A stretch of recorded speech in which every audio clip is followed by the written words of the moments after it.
سلام عليكم البنات، كي دايرين؟ على خير. اليوم جيتكم بواحد الوصفة جد لذيذة وصحية، اللي غاديش تشبعوا منها وتقدروا تستعملوها يوميا في طيلة شهر رمضان وكذلك خارج شهر رمضان، وهي شوربة البروكولي الصحية. كتجي صحية ولذيذة وراقية، مكونات جد بسيطة وسهلة التحضير.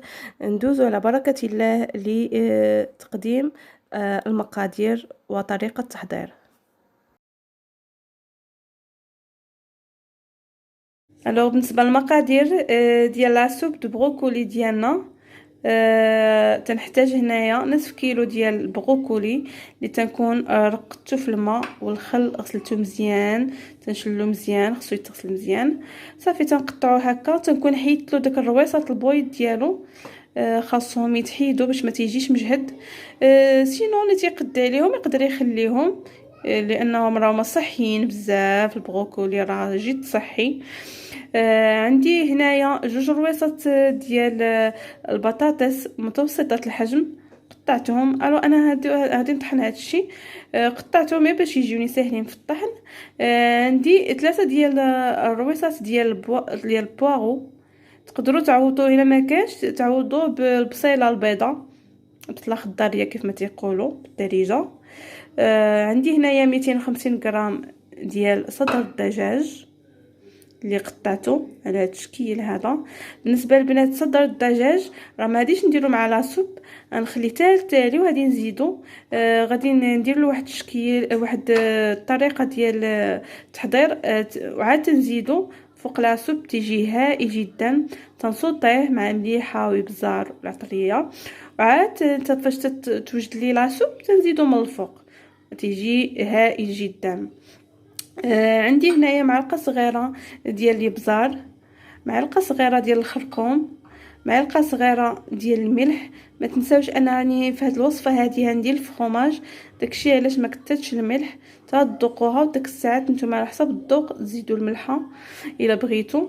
عندي هنايا الزنجبيل الطري، خديته قطعته على هاد القطع هادو، قياس واحد 2 معالق ديال السكينجبير.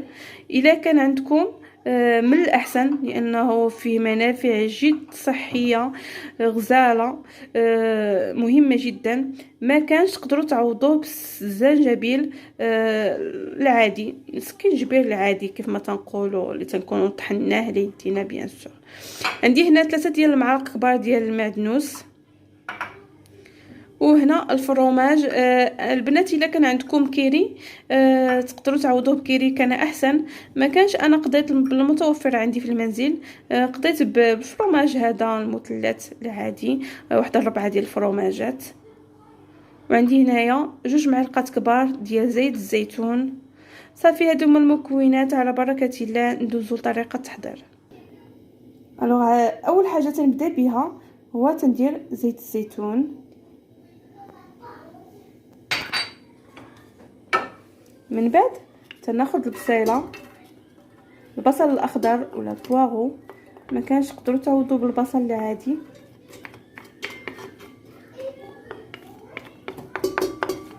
صافي تنديرها ماجره الزيت، تنبقى تنشحرها واحد شويه. الوغ من بعد ما بدات تشحر لينا البصيله، صافي تنزيدو فوق منها البروكلي.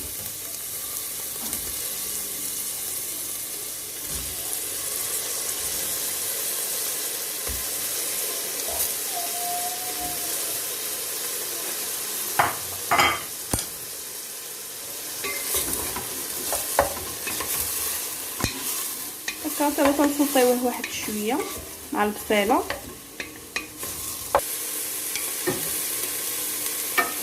صافي من بعد ما تصوطات لي شي شويه البروكلي مع البصيله، تنبدا تنضيف المقادير الاخرى، توابل.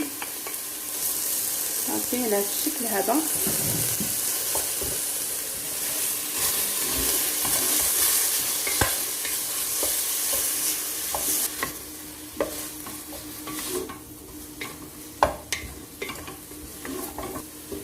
دابا تنضيف المعدنوس، النصف ديال الكميه ديال المعدنوس، والاخر النصف الاخر تنخليه حتى تتوجد لي لا سوب ديالي.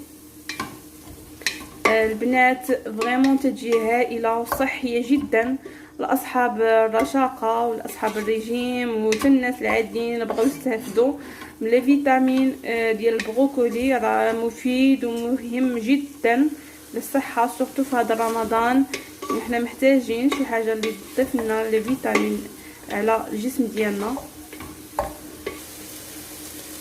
صافي بعد ما ضفت المعدنوس تنضيف فوق منها بطاطس اللي قطعت.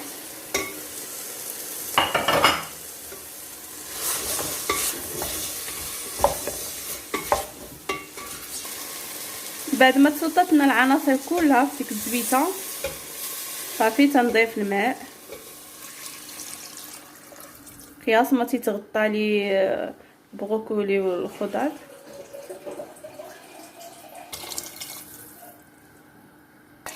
صافي هي قياس 1 لتر ونص ديال الماء ما تتغطى لكم الصغار. صافي تنحركوها هكا نتاج العناصر وتشدوا عليها الطيب الخضر. من بعد دابا غادي ندوزو لطريقه تحضير الدجاج. غندوزو نسوطيو الدجاج. بالنسبه للدجاج انا قلت لكم غادي نديرو فوق الخضر فوق البروكولي بطريقه مغايره. غادي نسوطيه والعطريه ولا التوابل اللي هنحتاج باش غنسوطيه. عندي هنايا ملعقه صغيره ديال الملح، ملعقه صغيره ديال السكينجبير ديال الزنجبيل، ملعقه كبيره ديال لاموطارد، ملعقه صغيره ديال الابزار، وملعقه صغيره ديال الزعتر، وملعقه كبيره ديال المعدنوس، وجوج معالق ديال زيت المائده اللي غنسوطي فيهم الدجاج. دوزو على بركه الله نوجدو الدجاج. بعد ما درت الدجاج فوق زويته في مقيله تنبدا هكا تنسوطيه. تنزيد فوق منه توابل باش تيلداد.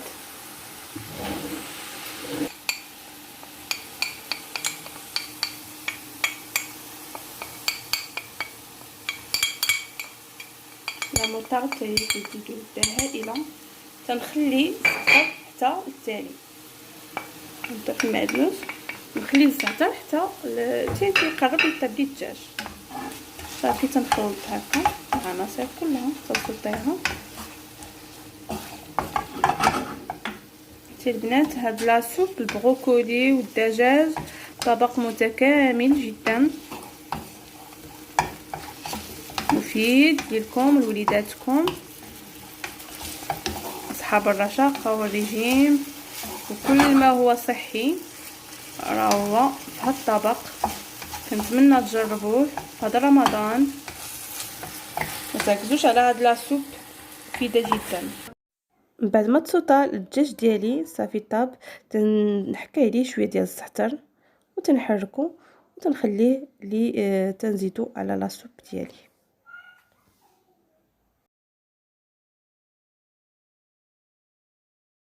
بعد ما حسيت بالخضر ديالي وجدو البروكولي واحد 40 دقيقه ما بين 30 حتى 40 دقيقه كما تشوفوا. صافي البروكولي ديالي ها هو طاب. صافي دابا تنتقل للمرحله ديال الطحن ديالو. تنبدا نطحن واحد الميكسور البنات. من الافضل الميكسور يكون ديال اينوكس الا كنتو ديروا في داكشي سخون، لان الميكسور ديال اينوكس تيبقى صحي على الميكسور البلاستيك. صافي تنطحنهم على هاد الطريقه تستمر تطحن كلشي وتنزيد عليها الفرomاج. تنبدا تنضيف الفرomاج ديالي.